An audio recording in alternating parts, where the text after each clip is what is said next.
제 사무실이 광화문이고 집이 부가현동인데 며칠 전에 택시를 제가 자주 탑니다. 택시 타고 미동국민학교 앞을 지나니까 거기 큰 바위에 큰 사람이 되자 이렇게 써놨더라고요. 큰 사람이 되자.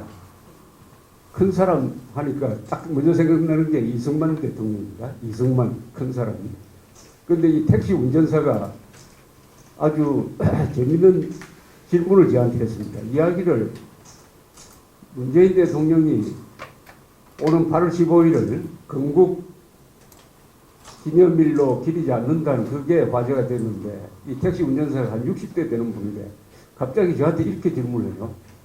아니 그러면 1919년에 임시정부를 건국으로 삼는다면은 그 이상합니다.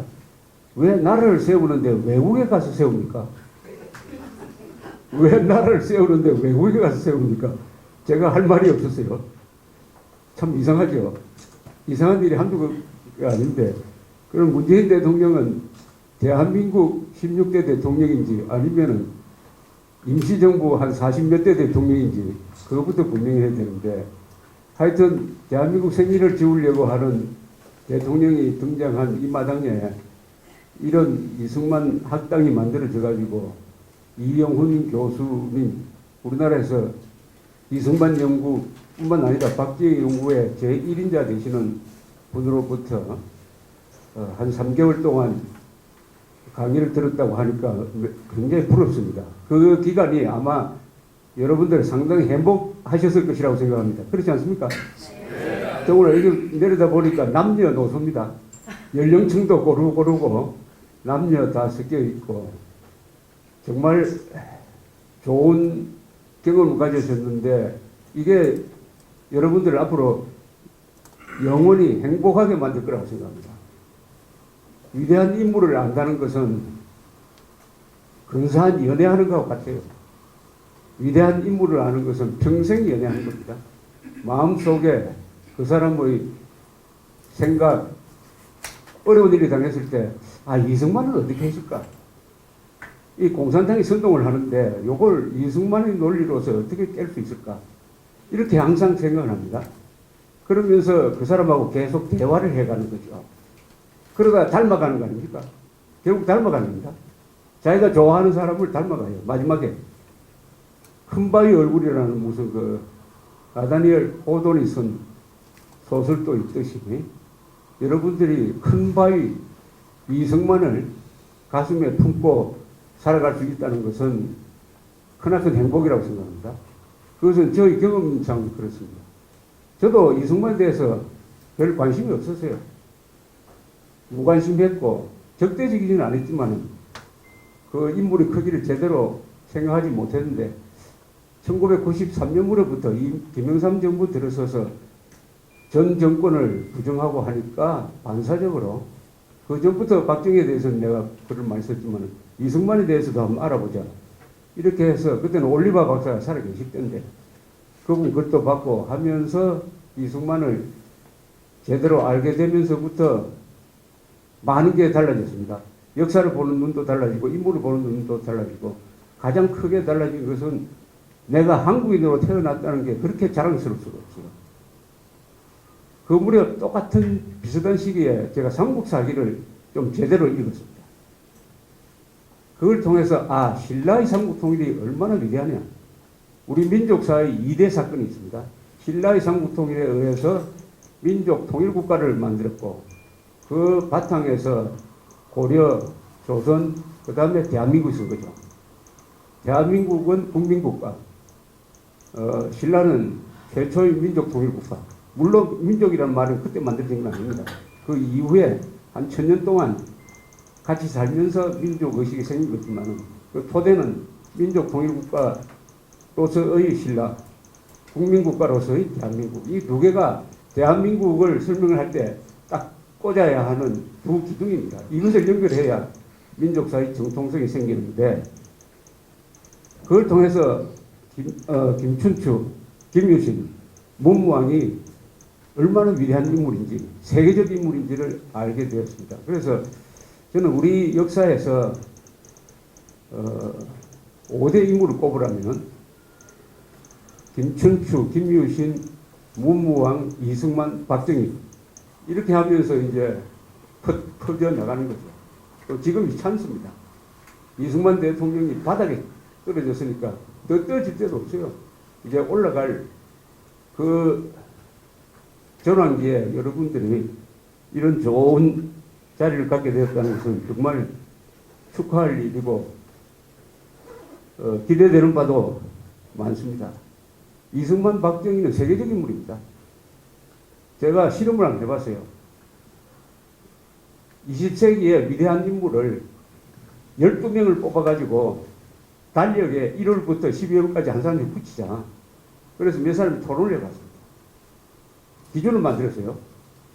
큰 나라를 해야 된다. 작은 나라. 작은 나라는 좀 빼고 큰 나라. 그 다음에 지금 현재 성공한 나라를 해야 된다. 그 다음에 히틀러, 스탈린 같은 걸 빼야 된다. 너무 사람을 많이 죽였으니까. 그렇게 하니까 랭킹이 딱 나와요. 미국에서 한 사람 나와야 될 거 아닙니까? 루즈벨트 아니면은 트루만 아니면 레이건 세 사람 중에 한 사람 꼽고, 중국에서는 등소평, 러시아에서는 고르바초프, 인도에서는 네루 뭐 이런 식으로 쭉 뽑았어요. 영국에서는 처칠, 프랑스에서는 드골, 아프리카에서도 한 사람 넣어줘야 되니까 만델라. 근데 남미가 없더라고. 남미에서 뽑을 사람이 없어요. 이 남미의 비극입니다.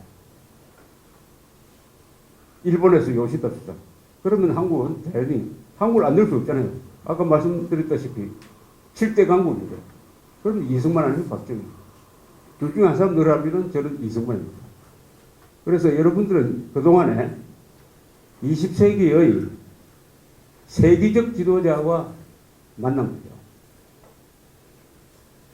오늘 우리 신 회장님이 낭만적 민족주의를 경계해야 된다는 말씀하셨는데, 사실은 이게 이승만을 이 민족주의란 이름으로, 민족이란 이름으로 이승만을 지금까지 이렇게 전락시켰습니다. 그러면 민족이란 말을 어떻게 재해석할 것이냐? 재해석할 것이냐? 아니고 정확하게 해석할 것이냐? 정확하게. 저는 단순한 구호를 하나 만들었어요. 요새 김정은은 민족 반역자다. 김정일도 민족 반역자다. 김일성도 민족 반역자다. 왜냐? 한민족을 가장 많이 죽인 사람은 도요토미 히데요시도 아니고 오택동도 아니고 이 3대죠. 3대. 약 500만을 죽였습니다. 6.25 전쟁. 굶겨서 수용소에 가둬가지고 500만을 죽인 자 플러스 남한 사람들보다 평균 수명이 10년 짧고 평균 키가 10cm 짧도록 만든 소인화, 노예화, 열등화에 성공한 김일성, 김정일, 김정은은 민족 반역자로 불러집니다. 반드시 이 세 사람 이름이 나오면은 앞에 정관사로서 민족 반역자 김정은이라고 붙여야 할 의무가 있습니다. 외국에서 다 그렇게 합니다. 뉴욕타임즈에 폴 포트 나오면은 100만 이상을 죽인 캄보디아의 독재자 이렇게 반드시 붙입니다. 그러면 어떻게 되느냐? 민족 반역자와 민족 공조하자는 자는 민족 반역자 맞죠? 김정은은 민족 반역자다. 민족 반역자와 민족 공조하자는 자는 민족 반역자다. 이렇게 됩니다. 이 원리를 만들어낸 사람이 이승만 대통령입니다. 1946년 12월 19일, 45년 12월 19일 KBS에서 나와서 공산주의자와 내가 왜 결별을 하느냐 하는 유명한 연설을 하는데, 거기서 제일 강조한 게 공산주의자는 사대주의자다. 러시아를 조국으로 여긴다. 그러면 러시아에 가서 러시아를 발전시켜야지 왜 한국인의 얼굴을 하고 여기서 분란을 시키느냐. 나는 공산주의를 반대하지 않는다. 그러나 민족 반역자로서의 공산주의는 반대한다. 그래서 민족 반역자로 규정을 했습니다. 좌익은 좌익이라고 불렸습니다. 지금은 민족 세력으로 둔갑을 했지만 우리 우익이 자유민주 세력이 해방 공간에서는 민족이라고 불렸어요. 민족 진영이라고 불렸어요. 이 말을 다시 가져와야 돼요. 그럼 북한이 말하는 민족주의는 뭐냐? 이것은 낭만적 민족주의고 동시에 인종주의적 민족주의입니다. 레이시즘입니다. 북한이 내세우는 내셔널리즘은 그게 종족주의입니다. 이 지구상에서 가장 침을 뱉어야 할 이념이 하나 있다면 그건 공산주의보다 더 나쁜 게 인종주의입니다. 인종주의. 바로 북한이 인종주의입니다. 그래서 이 민족주의의 실체를 정확하게 알게 된 것도 이승만 대통령의 가르침이었습니다. 그렇다면 한반도의 상황을 지금은 어렵지만은 명쾌하게 규정할 수가 있습니다.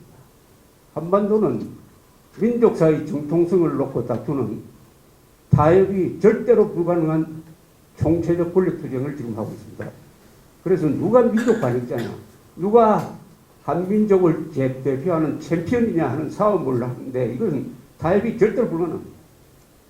이 싸움에서 누가 민족 반역자라는 것을 정확하게 규정하면 되는 거죠. 김정은이가 민족 반역자입니다. 그러면 한반도의 싸움은 김정은 대 한민족 전체의 싸움입니다. 북한 주민들도 우리 편이에요. 8천만 대 1의 싸움입니다. 1대 8천만. 민족 반역자와 한민족의 대결 구도로 만들어야 합니다. 이것도 제가 개발한 게 아니고 이승만 대통령이 1950년 7월 19일 트루만 대통령에게 보낸 편지에 나오는 규절입니다. 이렇게 씁니다. 대통령 각하, 오늘 한국에서 벌어지고 있는 이 전쟁은 남북 간의 투쟁이 아닙니다. 소수의 외세의 지배를 받는 공산주의자와 한반도에서 거주하는 한국인 간의 대결입니다. 이렇게 얘기해요. 그게 바로 요새로 번역을 하면 김정은 세력 대 한민족 전체의 대결이다. 그래서 이 민족이란 말을 우리가 다시 살려내서 이런 어려움을 극복하자 이렇게 말씀드리고 싶습니다. 이승만 박정희가 진정한 영웅인 이유는 북한식으로 김일성, 김정일, 김정은식으로 세 사람만 최고 존엄이라는 쇼를 하면서 나머지를 전부 노예로 만든 그런 졸장부가 아니라 두 사람이 살았을 때 내가 영웅이라고 한 적이 있습니까? 이승만, 박정희는 다 겸손한 사람이죠. 이승만은 하나님 앞에서 겸손한 사람이고 박정희는 원래가 겸손한 사람. 그러면서 다른 사람을 영웅으로 만들었습니다. 이승만, 박정희를 살았던 사람들 다 영웅입니다. 다 영웅. 그래서 진정한 영웅이죠. 동시대를 살았던 모든 사람을 영웅으로 만들고 수많은 영웅이 나왔지 않습니까? 나중에 역사를 쓰면은 물론 자유통일에 성공한 다음에 써야 될 역사에서는 삼국지처럼 수많은 영웅들이 아마 등장하게 될 것입니다. 바로 누가 만들었습니까? 이승만, 박정희가 자유를 줌으로써 대일에게 자유를 주면은 나라가 활기를 갖게 되고 그리하여 돈을 많이 벌게 되고 그러면 강한 군대를 갖게 된다. 부국 강병의 시작은 자유다. 이게 독립정신에 나오는 이승만 대통령의 일관된 가르침 아니겠습니까? 오늘 저보다는 여기 계신 분들이 훨씬 더 이제는 이승만을 다른 사람들한테 설득력 있게 설파할 수 있는 논리적 근거와 사실적 자료를 많이 무장하셨다고 생각을 합니다. 그래서 이승만 학당이 이제는 여기서는 하나지만 여기 계신 30 몇 분들이 다 이승만 학당이 된 거 아닙니까? 이승만 학당이 오늘 여기 이 자리에 보니까 30 몇 개가 생겼어요. 그분이 직장에 가든지 집에 있든지 어디를 가든지 지하철을 타든지 다 이승만 학당이 이어야 합니다. 이승만 학당. 이제는 우리나라는 행동을 하는 사람을 요구하고 있습니다. 이승만은 위대한 사상가였지만 교육가였지만 기본이 행동하는 사람이었어요. 행동이 빠른 사람이었습니다.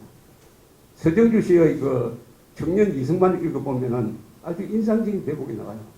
이승만 하면 나이가 70살 넘은 분이 점잠 빼고 폼 잡고 있을 줄 알았는데 그렇게 행동이 민첩했다고 합니다. 민첩했다고. 사과 하나 깎는 것도 그렇게 솜씨가 좋았다는 거 아닙니까? 민첩한 사람이죠. 행동하는 사람. 이제 북한 핵을 어떻게, 북한 핵 문제가 어떻게 될 것이냐. 그런 세미나 할 필요 없습니다. 북한 핵을 어떻게 없앨 거냐. 자유통일을 어떻게 이루어질 것이냐가 아니고 자유통일을 어떻게 할 것이냐. 액션 플랜이 나와야 됩니다. 그게 이승만 대통령의 바로 정신이죠. 이승만 대통령이 항상 아침만 되면은 프란체스카 여사, 이승만, 가끔 이인수 씨, 세 사람이 앉으면 항상 기도를 했다는 거 아닙니까? 자주 소개했던 구절이 갈라디아서 5장 1절이었다고 합니다. 주께서 너희에게 자유를 주셨으니 굳세게 서서 다시는 종의 멍에를 매지 마라. 다시는 종의 멍에를 지금 매렸고 대통령까지 나서가지고 지금 대한민국 해체 작업을 하고 있는 거 아닙니까? 종의 멍에를 매지 않으려면은 선동에 속지 않으면 됩니다. 이 정권은 지금 언론 자유는 누르면서 선동의 자유를 누리고 있는 정권이고, 그러나 국민들이 속지 않으면 다 그 헛발질입니다. 결국은 이승만 박정희가 만든 이 위대한 문명에 대한 도전은 난 실패할 거고, 실패할 거고. 어떤 식으로 실패할 거냐. 이승만 박정희가 만든 세계 7대 강국에 도달한 이 문명, 정신적, 제도적 이런 문명이 반격을 하게 됩니다. 어떤 식으로 반격을 하게 되느냐는 것은 그 나중에 반격이 이루어질 것이고, 그 반격을 할 때는 앞장서는 사람이 있어야 되고 불 붙이는 사람이 있어야 되는데, 여기 이승만 너희 제자 여러분들이 그 일을 해 주시길 바랍니다. 감사합니다.